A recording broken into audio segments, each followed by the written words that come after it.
Assalamualaikum warahmatullahi wabarakatuh. Bismillah, alhamdulillah, wassalatu wassalamu ala rasulillah, amma ba'du. Bismillahirrahmanirrahim.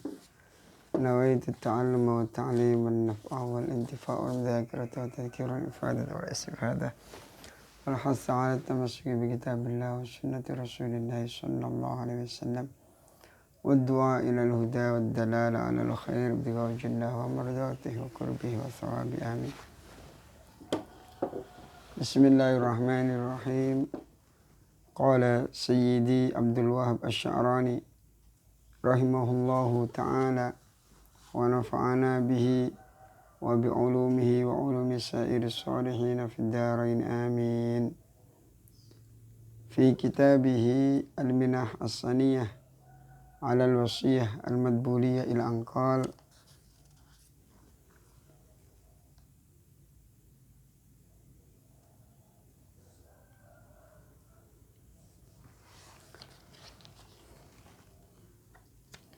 wa fi Zabur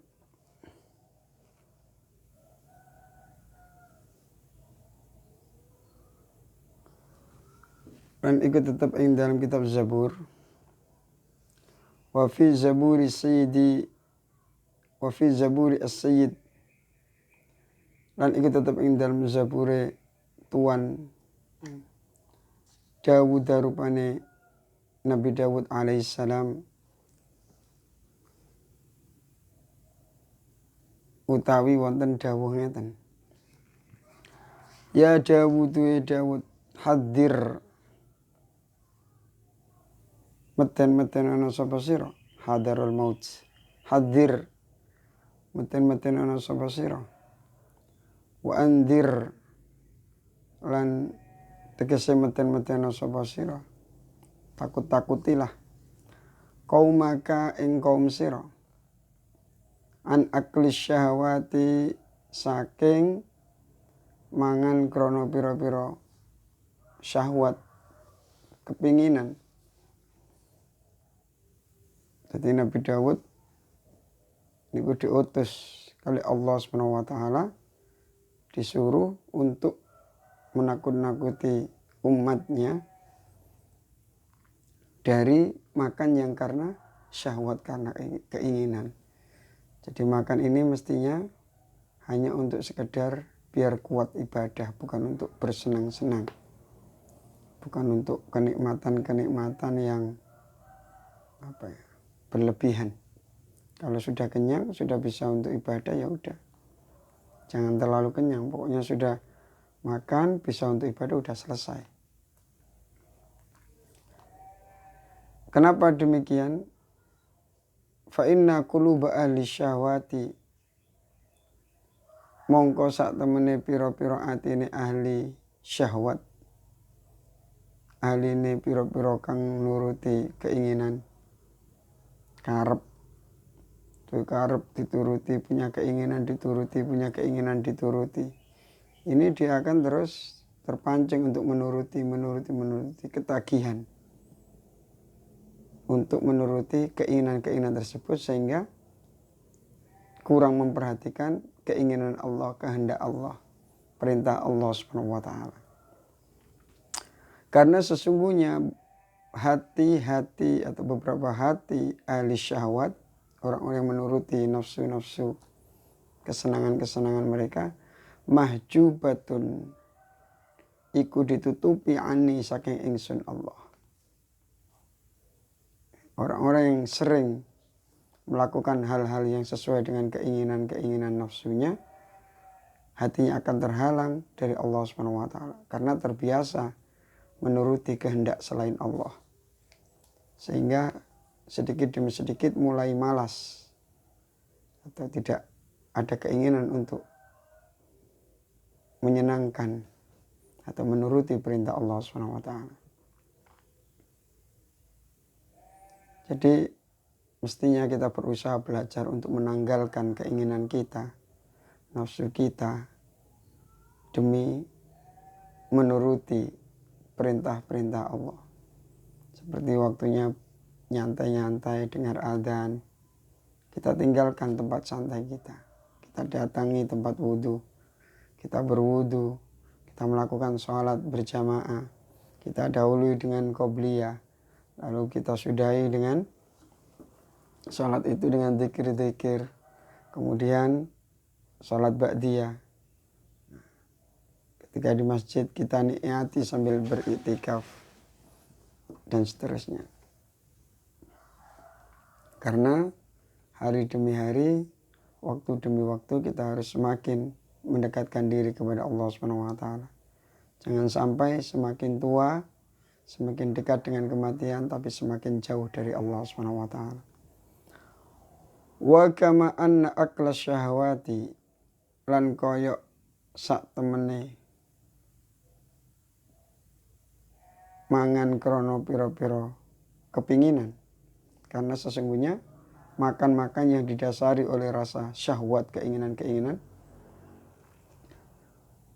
yatrudu iku nolak apa akal syahwat al-abda ing kawula an hadratillahi saking ngersani Allah Subhanahu wa taala. Fakadzalika mangko kaya mengkono akal syahwat yatrudu al-abda an hadratillahi taala. Maddur rijli utawi ndawakno sikil sembujung. Min ghairi hajatin saking tanpa hajat. Diam-diam terus sembujung. Ya. Laya-laya, santai, rebahan. Yujamu iku ngumpulaken. Apa maddur rijli su'al adabi ing eleke tata krama. Makanya ketika waktu di Mekah, waktu di Sholatiyah, kalau sekolah terus kaki ini capek ya, kesel, pegel, capek. Ini kalau memanjangkan kaki sembujung kayak gini. Nah, kalau sana itu Ka'bah dimarahi. Walaupun tempatnya jauh, di gedung yang beda, itu dimarahi. Mana adab kamu? Kok kaki kamu panjangkan ke arah Ka'bah? Iya akhlaknya kok sikile disembujung no ngadep Ka'bah. Ini tidak boleh. Jadi itu termasuk adab daripada para ulama-ulama di sana. Mereka ahli dalam masalah perasaan terhadap Allah Subhanahu wa taala dan juga makhluk-makhluk Allah Subhanahu wa taala. Karena hal itu kurang beradab kepada Baitullah dengan memanjangkan kaki di hadapan Ka'bah atau ke arah Ka'bah. Ya kalau memang harus terpaksa sembujung, ini harus ke arah selain Ka'bah. Makanya termasuk adab dalam kitab fikih, kita tidak boleh qadil hajat, baik kencing atau BAB, menghadap atau membelakangi Ka'bah di tempat terbuka. Tidak boleh. Makanya Rasulullah SAW menyarankan kepada umatnya, kalau qadil hajat, menghadaplah ke timur atau ke barat. Karena posisi Madinah di utaranya Mekah. Mekah di selatan, Madinah di utara. Makanya kalau BAB menghadaplah ke barat atau ke timur. Jangan menghadap ke selatan. Kalau menghadap ke selatan, menghadap Ka'bah. Kalau menghadap ke utara, membelakangi Ka'bah. Karena di zaman itu orang qadil hajat di tempat-tempat yang jauh dari masyarakat. Oro-oro ya. Oro-oro. Zaman dulu seperti itu. Ya kalau nggak tahu asbabul wurudnya bisa bingung loh. Katanya kita nggak boleh ngadap ke barat atau ke timur. Buktinya hadisnya seperti ini. Iya, hadis itu disampaikan oleh Rasulullah ketika beliau di Madinah, bukan di Indonesia. Seperti itu. Jadi akhlak sama Allah. Jadi kita beradab kepada Allah SWT bukan hanya ketika sholat saja, bahkan di luar sholat. Kita ini harus selalu khusyuk, tawadhu, karena kita selalu diawasi oleh Allah SWT. Pantas nggak bersikap gini kalau dilihat Allah? Pantas nggak begini kalau dilihat Allah? Seperti itu. Makanya kadang tertawa terbahak-bahak itu apa? Sungkan sama Allah. Waqala lan dawuh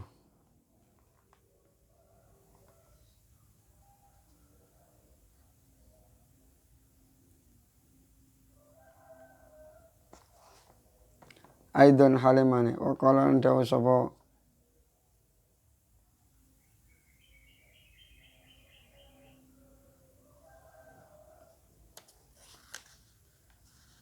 sinten iki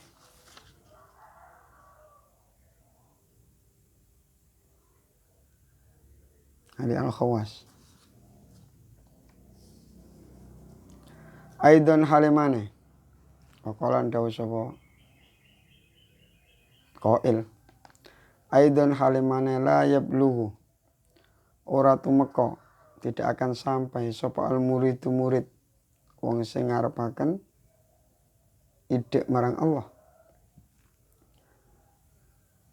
ora bakal tumeka makom sidqi ing makom sidik makom kesungguhan sing temen estu ingin ngidek datang Allah sungguh-sungguh ingin mendekatkan diri kepada Allah hatta yazida sehingga nambahi sapa al murid fi ta'zimi amrillahi ing dalam ngagungaken urusane Allah terutama termasuk Al-Qur'an. Al-Qur'an itu firman Allah. Mestinya Al-Qur'an itu adalah surat dari Tuhan, surat dari Allah, pegangan hidup dari Allah, undang-undang kehidupan dari Allah kepada kita. Kita dikasih surat oleh Allah, surat penting dari Allah, aturan hidup. Mestinya kita sucikan, kita muliakan. Jangan menyentuh kecuali kita dalam keadaan berwudu, bersih dari hadas kecil dan hadas besar. Jangan sampai ditaruh di bawah, dimuliakan, dipeluk, dicium. Itu pengagungan kita terhadap perintah Allah Subhanahu wa taala. Bayangkan ketika kita ngasih surat ke orang, kemudian surat itu dilempar di bawah, atau surat itu tidak pernah dibaca sama sekali. Berbeda dengan kita memberikan surat kepada orang yang kita cintai, kemudian dibaca, disimpan, dipeluk, dikecup. Itu manusia merasa senang. Allah Subhanahu wa taala ketika perintahnya dimuliakan juga senang. Fi ta'zimi amrillahi ing dalam ngagungaken perintah Allah taala halimul rasulullah. Wa nahyi dan larangan Allah. Nah, kita harus memuliakan perintah Allah dan menjauhi segala larangan Allah. Ini syarat untuk mendekatkan diri kepada Allah Subhanahu wa taala. Dan hal itu tercantum di dalam Al-Qur'an, juga sabda-sabda Rasulullah sallallahu alaihi wasallam. Nah, ketika sudah seperti itu, semuanya sudah disampaikan oleh Allah melalui Al-Qur'an, disampaikan oleh Rasulullah melalui hadis beliau sallallahu alaihi wasallam. Fayaf'alu nuli ngelakoni sapa al-abdu al-mandub ing perkara kang sunnah. Ka'annahu kaya al-mandub wajibun iku wajib. Nah, makanya dia melakukan hal sunnah itu sebagaimana perkara wajib. Wa yajtani bulan ngatuhi sapa al-abdu al-makruh ing perkara kang makruh, perkara kang disengiti, perkara yang dibenci. Ka'annahu kaya sak temene makruh haramun iku haram. Dan seorang hamba ketika ingin menjalin kesungguhan kedekatan diri kepada Allah, dia harus mewajibkan bagi dirinya sendiri, hendaknya saya harus sholat qobliyah, saya harus sholat ba'diyah, saya harus sholat tahajud, saya harus sholat duha, saya harus sholat hajat. Dan meninggalkan perkara-perkara yang makruh. Makan tangan kiri, terus minum sambil berdiri, dan lain-lain. Seakan-akan hal itu adalah perkara haram. Wajtani bulan ngatuhi sapa abdu al haram ing perkara haram ka ana kaya sak temene al haram kufrun iku iso ndadekno kufur. Dan dia menjauhi perkara-perkara haram itu sebagaimana perkara yang bisa menjadikan murtad. Karena menerjang perintah Allah, menerjang larangan Allah. menerjang aturan Allah. Wayan wilaniat sopo al abdu bijami ilmu bahati kelawan sekabani beberapa perkara kang mubah kepegelan wis ambek laya-laya dhisik turu-turu dedek. Beliau niati istirahat yang mubah itu khairan ing kebagusan. Nah, kayak tidur diniati untuk istirahat agar bisa semangat ibadah lagi. Nah, karena tidurnya ini untuk ibadah berikutnya, maka tidurnya ini dianggap ibadah. Al-wasail hukmul maqasid. Liyusaba supaya diganjar sapa al-abdu ala dzalika ing atase al-mubahat. Fayanwi mongko niat sapa al-abdu bin naumi kelawan turu fil qailulati ing dalam turu qailulah sediluk sebelum zuhur, tidur sebentar sebelum zuhur. Diniati at-taqawiyya ing ngalap kekuatan ala qiyamil laili ing atase qiyamul lail. Dia tidur istirahat di waktu siang sebentar agar tidak terlalu capek tubuhnya. Nanti tidurnya tidak terlalu pulas agar bisa bangun lebih awal. Kalau siang tidak tidur mulai pagi sampai sore kerja, malam kecapean, tidurnya sampai subuh nggak bisa tahajud. Jadi qiyamul lail tidur sebentar di waktu istirahat siang ini diniati untuk agar bisa tahajud bangun lebih awal. Wayatana walulan dahar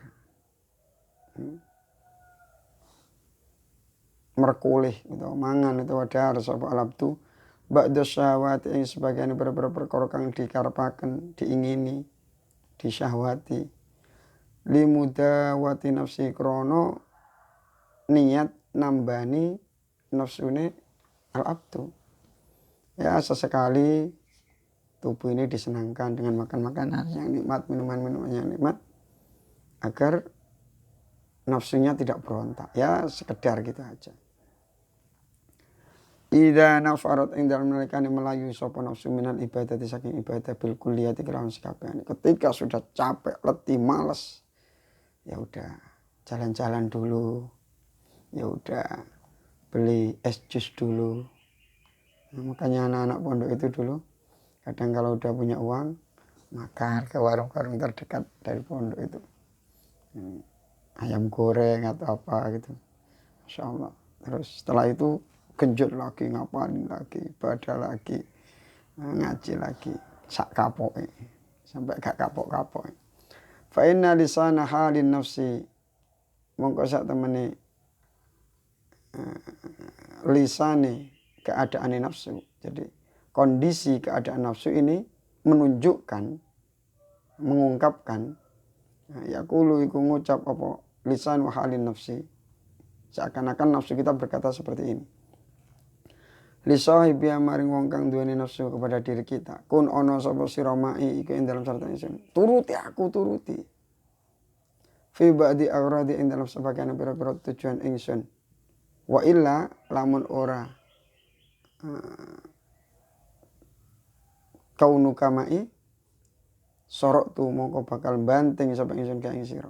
Turuti aku sebentar saja biar aku senang. Kalau enggak gitu udah aku kalahkan kamu. Aku bosankan kamu. Aku malaskan kamu, aku jenuhkan kamu. Nah, untuk menyiasati hal ini maka sebentarlah kita turuti sedikit. Kalau udah selesai, udah kembali ibadah lagi. Wa kadzalika kaya dene mungkon-mungkon niat taqawi yanwi niat sapa al-abdu bilibasi siabi kelawan nganggo pira-pira dodot al-fakhirati kang banggaake sing bagus-bagus, bajunya yang bagus-bagus. Pakai imamah, baju yang bagus, pakai jubah yang mahal, nah, sepatu yang bagus, sandal, HP. Idza nikmatillahi ing ngetokaken nikmati Allah. Fa amma bi nikmati rabbika fahadits. Untuk menampakkan, untuk menampilkan, untuk menunjukkan nikmat Allah sebagai rasa syukur kita. Tunal hududi ora kok piro-piro bagian an-nafsaniyati kang bangsa nafsu, bukan karena menuruti hawa nafsu, bukan karena sombong, bukan karena tafakhur. Ya, makanya seorang alim itu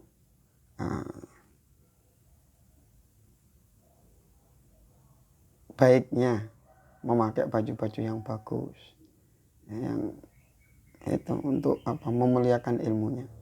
Ya, kalau kita lihat di sarang, masya Allah ya, para guru-guru kita itu sangat tawadhu.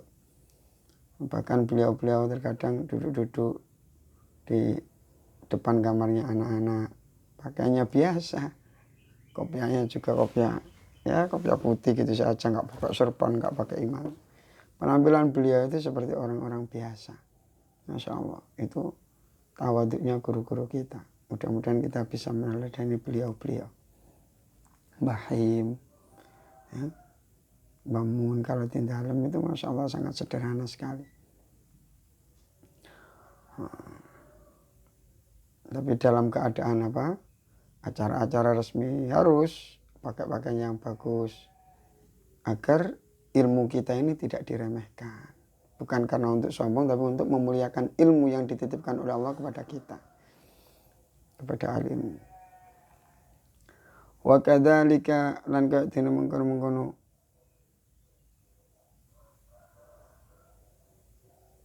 idhara nikmatillahi ta'ala tunal hududin nafsaniyati ya kulu dahar sapa labtu azzaita ing perkara kang luweh minat ta'ami saking panganan.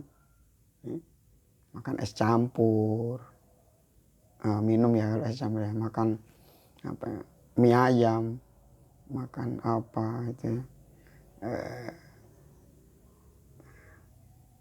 ayam panggang atau apa yang enak-enak.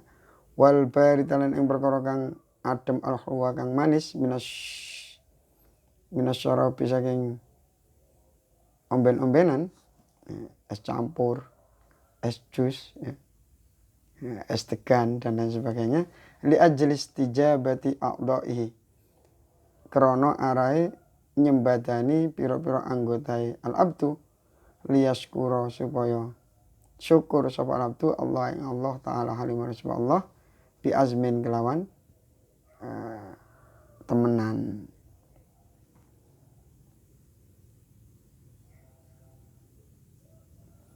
Jadi bolehlah kita sesekali makan yang enak-enak, minum yang enak dengan niatan yang positif-positif itu. Jangan sampai diniati untuk menuruti hawa nafsu.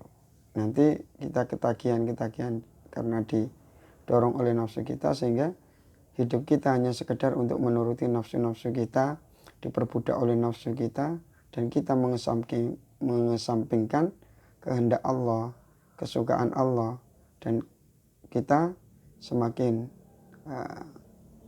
menyenangkan nafsu kita, bukan menyenangkan Allah Subhanahu wa taala. Wa qad kana Abul Hasan Asy-Syadzili wallahu alam bisawab. Jadi itu tadi ya, apa kesimpulannya, kita jangan menuruti hawa nafsu kita. Hendaknya kita melakukan perkara-perkara yang mubah itu diniati untuk agar kuat ibadah. Yang sunnah kita lakukan sebagaimana wajib, yang wajib juga kita lakukan. Yang makruh kita tinggalkan sebagaimana haram, yang haram kita tinggalkan sebagaimana perkara yang bisa menjadikan murtad. Kita harus melakukan yang terbaik, dan yang terbaik. Bolehlah kita menyenangkan diri kita sesekali untuk membujuk hati kita, kecapean kita, kemalasan kita, agar tetap bisa semangat lagi mencari ridha Allah Subhanahu wa taala. Mudah-mudahan setiap hari demi hari selalu baik, lebih baik, sehingga kita kembali kepada Allah Subhanahu wa taala, kita meraih ridha dan cinta Allah Subhanahu wa taala. Ihdinas siratal mustaqim. Assalamualaikum warahmatullahi wabarakatuh.